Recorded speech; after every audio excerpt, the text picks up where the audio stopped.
Hi, I'm Rigger. This is You Alright, and today we're discussing RWBY side projects. We just heard an amazing announcement that has everyone buzzing with the RWBY Ice Queendom. But I'm gonna be honest, I'm not actually here to talk about that. Ice Queendom surely qualifies as a side project and it looks fantastic. I can't wait to see more, but what can I really say right now? Animation looks nice, but it's Shaft, so yeah.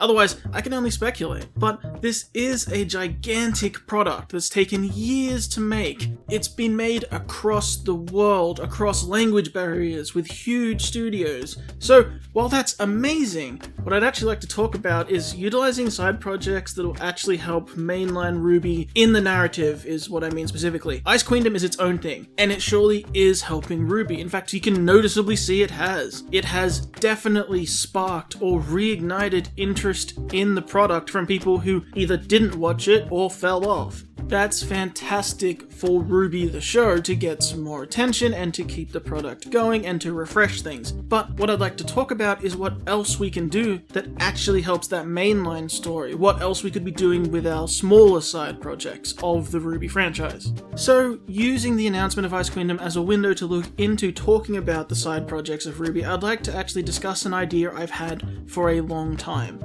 Something that I feel really passionate about, actually, in terms of this series, and something I think would really help. And even if it's not going to happen, it's definitely something I wish we'd had all along, and I'd like to explain why. So let's do it. Let's talk about what RWBY needs. Let's talk OVAs. But before all that, be sure to like the video if you like it, share anything else would like it, let me know your thoughts in the comments down below and subscribe if you want to see more. I'd really like some feedback on this one, and tell me what you think of RWBY Ice Queendom while you're here, because this is going to be my main video I wanted until we get something more substantial. Also, real quick on Ice Queendom, can I just ask the question, does this count as a prediction, accidentally? Now, I want to be clear that first off, I'm not saying RT should be doing this because reality isn't perfect. The last few years, especially with the pandemic and so much production moving to work from home and smaller groups and so forth, those things obviously slow down production, cause you to innovate, need new solutions, etc, etc. Those struggles are very real. And on top of that, RWBY has always suffered from time constraints, both in production and in the show. That's not a criticism, it's a fact. We know this, they say this. That's just how it is. That's how it always is in production. Money and time have meant the cutting and changing of a lot over the volumes of RWBY. That's no secret. Which is fine, that is how all production works, but because of that, there's always been an issue of the audience filling in the blanks themselves with their own headcanons and fighting erupting all over the community, and sometimes things not feeling as fulfilled as they should be or fleshed out. Now, that's always going to happen to some degree, in any production, nothing's perfect, and this isn't a total solution for that. There is no perfect answer or someone would have come up with it already. However, for quite a while I've had this idea. If someone came to me and said, what's your best idea to sort of right the ship and fill in some of these blanks, this is my legitimate answer. This is how I would, fix, quote-unquote, the problems people have, or help the series along if I could. Trying my best to keep into consideration things like budget and time and what's actually feasible and what reality is. And this would not be easy anyway, obviously everything is extra work, but this is my best shot at an answer. RWBY's secondary unit that makes things like Fairy Tales and World of Remnants, etc. get criticized as not always being perhaps the best use of time and effort. Now, we freely admit that what I'm about to talk about is a lot bigger and more intensive work than it'd require to make that, and require much more manpower. This is definitely an investment in a bigger product. And I'm aware it's not realistic to say this is definitely a good idea to just do it, because that's not how business and production work. So, we should all keep that in mind. However, it doesn't mean we shouldn't still discuss what I think is a good idea and what I think could have been the best way to juggle some of the issues we've had over the volumes, as well as really helping to keep up the momentum in the property in the off-season. Because that too is a thing. Pandemic aside, RWBY will always have a long off-season between the volumes like any show, and we've seen an extended one this time around. Now, usually in that gap we wait for the trailer, perhaps character shorts. Anything like the character shorts are great examples of moving along the lines of what I think we should be doing. However, where those help to bridge a gap, I really think what RWBY needs is a smaller scale canon production that focuses on characters outside of the core group, that helps to inform the audience of the details of the main show that it doesn't have time for. But not an info dump, a legitimate production. Equivalent to, say, 2 RWBY episodes, and that sounds like a lot. Although, obviously, the length of an episode varies wildly in RWBY anyway, but you get my point. It could even be released in, say, 2 parts that focuses and covers extra material that builds the world and the secondary characters. Have a fight or 2 in it, make it an event, and of course release it smack bang in the middle of your off-season. Help get some first subscriptions in, or keep some more active from those who watch just for RWBY. Now, to be clear, the main team can't do this and make the whole show. Obviously, that would be ridiculous. This would require a second team working independently with oversight from the showrunners to keep things canon. But your production is a lot smaller. It's not 12 or 14 episodes with new visuals and tons of new characters and tons of new environments and whole new songs and all of that kind of thing. Now, I would have some of that when needed, like you might need some character redesigns here and there for younger people, say for example, Cinder's backstory or Maria's backstory, those kind of things. Keeping it more focused with less large-scale work. And also, I want to be clear, there'd also be nothing wrong if it were easier for it to be in a totally different art style for whatever reason. Now, I don't necessarily see how it'd be easier to do it in, say, like a full 2D animation the same way Queendom is, but if it for some reason was, you could do it that way, or a different way. Or, one of the other ideas would be outsourcing that animation, commissioning a production house to make these animations for you if you didn't have the resources to do it within your own team. Which obviously, that costs money, but you get my point. These are avenues to explore. Because for the visuals, it doesn't need to match the show. That is definitely not a requirement. The point is to fill in gaps, build character, and explore things you don't have time for. And it's once a year between the seasons you get one of these. So production, scripting, and work can begin on this long beforehand. But I really feel like examples would help you understand the kind of thing I'm talking about. Let's take the current break we're in right now. The fairy tales seem like they'll be somewhat relevant to what's happening, and I'm not arguing that fact, they could be very useful here. However, if we were to do one of these OVAs instead, what would I put here in this gap? What would it be? There's 2 ideas I had, just to elaborate. The first is a posthumous OVA for Ironwood. Now, I know, he's dead, who cares, they ruined him, or whatever. But hear me out, you could have post-mortemed him, where the audience is going to strongly react to his downfall, be it positive or negative, and then 4 months or so later, you bring out a 2-part OVA, a little short that's Ironwood's story.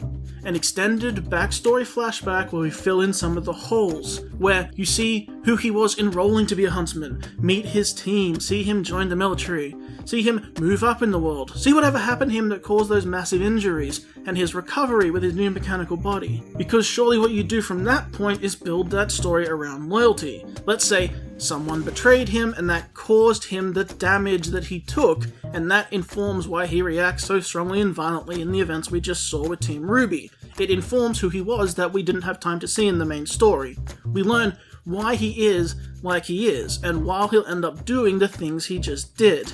It's not a make good undoing his actions, it's instead a focused character deep dive and explanation of Ironwood's story, but after he's already gone, which could even add rewatchability to the season as you can watch it back now with this new knowledge in mind. And that would make sense, this is knowledge that Team RWBY didn't have. They didn't know he'd react like this, and then the audience reacts saying, how would he react like this? Well, then after he's dead, you backtrack and say, well, you know what, this is why he acted like this. And while you're doing that, you can also show off some more things of how Atlas worked and how things came to be along the way. And, like I said, you can do it in, say, 2 parts, even release them perhaps with a gap in the middle. You get Ironwood's backstory and team, you meet his friends and you see him grow up. You get a bit into the military, etc., and then 1 episode ends with a fight, betrayal, and the massive damage that causes Ironwood's injuries. Almost leave it like a cliffhanger as if he's totally gonna die, the way you would portray a normal show. Of course, we all know he doesn't, but then you leave the cliffhanger of what happens next. Let people speculate about how he's gonna deal with this and what kind of person he was and how it changed him, and discuss the person he was before in this little gap between episodes. Then, say the next week, or maybe even a few weeks later if need be, or if releasing them apart helps you with finance or whatever, you pick up again, recovering from his surgery, see how it changed him. Then, even things like perhaps meeting Oz, perhaps explore that hinted at Glinda relationship, and you could subtly give us some backstory for her and Beacon and things before we move into what will likely be returning to them eventually in the main plot. Sneak some of that in with the Ironwood stuff. It allows you to subtly build the world along with this little backstory of things people might like to know, and things that might help your show but understandably you don't always have time for in the main production. And also, fuel more speculation. If we do meet Glinda for a moment in this backstory and we see how she is and learn more about how she is on screen as a person, you might get some more speculation about how she's taking the news right now of what just happened in the show. And see some more of Oz, as Oz 2 would be interesting to explore back in his original body, well, original in quotes, the one we saw him at the start of the show. Ironwood and Crow 2, flesh out those relationships. Ironwood and Crow don't get on. A hyper-focused story that clears up confusion about what just happened in a focused, at the most, 2-part little backstory. But then you might say, well look, in the end who cares, he's done now, why bother? And aside from building up more background things and places and more expansion on the world in that way, you could do something different. Because, well, rather than a post-mortem on a character, there are characters who are still going yet, who we don't have a whole heap of time to explore. Primary other people that the community is split on. Let's look at, say, the Aesops. My second idea for what I do here in this gap is just that. Harriet's story. Let's be real, she's the main Aesop in the story for now, but something for her. Where did she come from? How did she grow up? Let's see her enroll in Atlas. Let's see her join the military. It's said Aesops are chosen for the elite team, so let's see the team she had before that, before she got plucked for the Aesops. Let's see that happen, where she's chosen to leave behind others and where she gets her mindset from. Let's of course meet the named Tortuga, who we've referenced, and guess what? He'll be dying because we know that's going to happen. So we can see the Aesops harden up and try denying their emotions and become who we met them as. Also, let's explore whatever it was with this Harriet and Clover thing. Also, for all the fans of Clover, this also acts as a heart-wrenching little look back at Clover too, because he'd be involved. We all know the fate of these people up till now, and it would give him a chance to expand a little bit more post-mortem development if people had issues with that or wanted more closure or just wanted to see him again. It would help round out that whole thing, while also informing us more on the relationships between the team members, especially the surviving team members, and their history. Especially since we're gonna be meeting them again and they just lost another member, so we can speculate on what that'll do to them losing Vine. Why is Harriet how she is? Because it might be important to know that by the time we meet back up with them and whatever they're doing. What do they all think of each other? Action set pieces, like their first mission together perhaps, and they don't mesh and need to sort that out. Put in some nods and jokes about them being similar to Team RWBY's first mission perhaps. Also again, you'd see some post-mortem Ironwood and see how the team became so loyal to him and what informed their actions at Atlas. Maybe you understand them more, maybe you grow to hate them more. That's fine. Fill in their character. See things like their home lives. Perhaps say, Harriet is tough and hard, but she's looking after her family at home too. A mother, father, sister, brother, who knows. Maybe they die. Or Ironwood looked after them with influence because Harriet was on their team, making her forever grateful to him. Imagine something horrible has happened or she was in poverty and then the moment she joins the Aesops, Ironwood takes notice of her and takes family under their wing with some money and help from the government, and that saves her family. And Harriet then is forever grateful. You understand her undying loyalty to the man who did that for her. Bam! Story. Makes sense. There's so much you could do to flesh out these characters, and you could use a lot of what already exists, like the Atlas environments, etc. You don't have to revolutionize RWBY's visuals or, concept what it was like thousands of years ago. You can use the things that already exist for the most part. You might need some younger versions of the characters, and you might need some original designs of people like Tortuga, but you could reuse some environments and, get as much out of the assets you already have as possible, which would help cut down production a bit. Obviously, everything still work.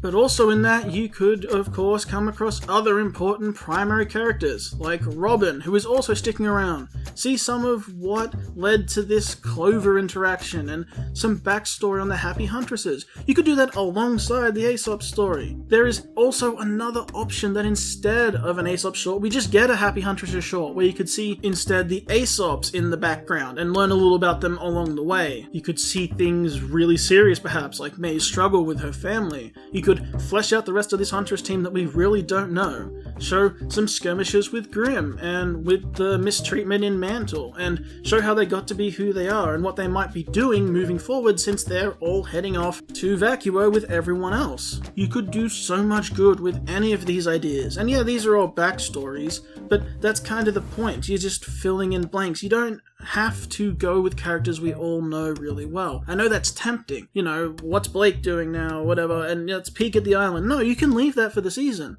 and fill in the gaps and tell the stories you didn't get to tell in the main line, but you're telling them on, you know, quote-unquote TV. You're telling them online, you're telling them in video form. People don't have to go buy the book. People don't have to seek out things elsewhere. It's in your main production line, it's just not part of the main series.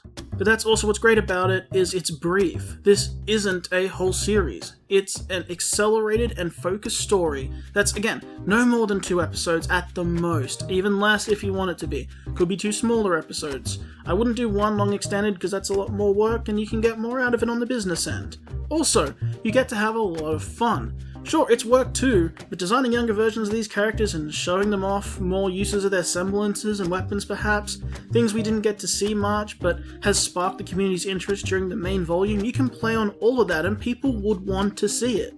Let's go with more options. Other things that would be great to cover in this style are absolutely something like Mercury's story, the mistreatment from his father, seeing his semblance being stolen and whatever it was, and culminating in their final battle before Cinder finds him. You might know the endpoint, but it would help you inform the guy so much more. There's so many little but relevant stories that could shine in their own little short specials between the volumes like this.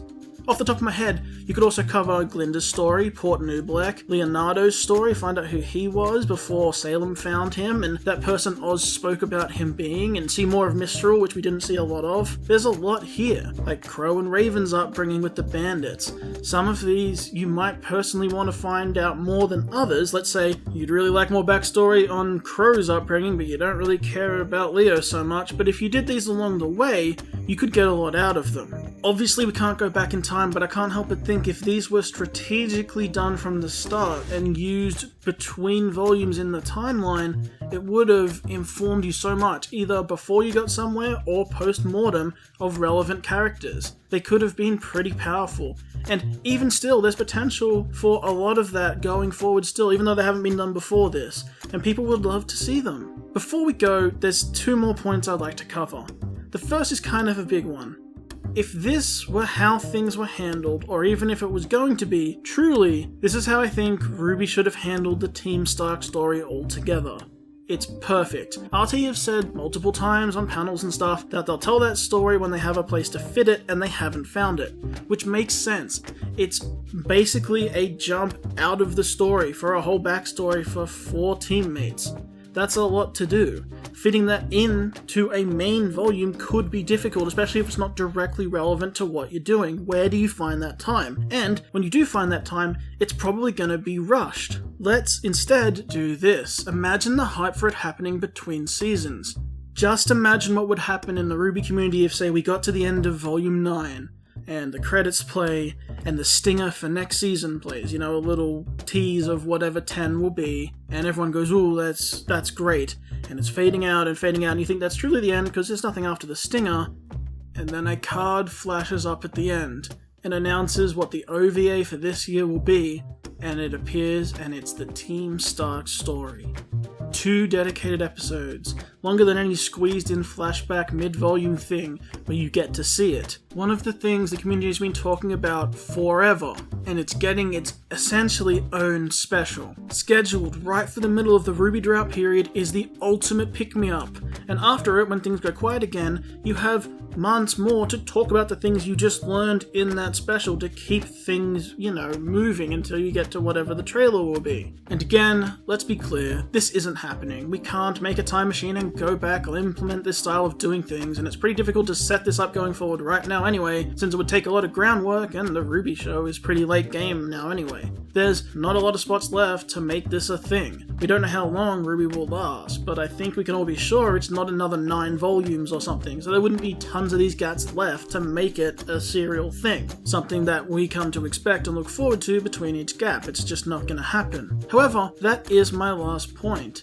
that even when it's all said and done and RWBY is over, story finished, this wouldn't be a bad way of continuing things for a little while. Once RWBY is over, RT still occasionally puts out a RWBY special of the things we didn't get to see. On a business side, it keeps the RWBY fan base and franchise going, giving you money, and it continues to be one of the most popular properties the company has, for as long as possible, without the need for full-scale volume production. That may be blunter than a lot of people like to look at things, looking at the money in the business, but hey, that's business. Before I go though, I want to ask one more thing. If you've made it this far and heard me out, I also want to gauge your interest in this idea for me to do it. If you watched this far, you probably like this idea generally. Because I was thinking, if I find the time and if there's interest, I could perhaps think about creating a few of these, where I have a go at some of these backstory OVA style things in my RWBY run style. Shorter and more compact stories told in one or two of these little videos, with obviously backstory speculation. It's just my writing, it's not RT. Nothing to do with the official canon and Rooster Teeth, it's just me having a shot at these to see what they could be.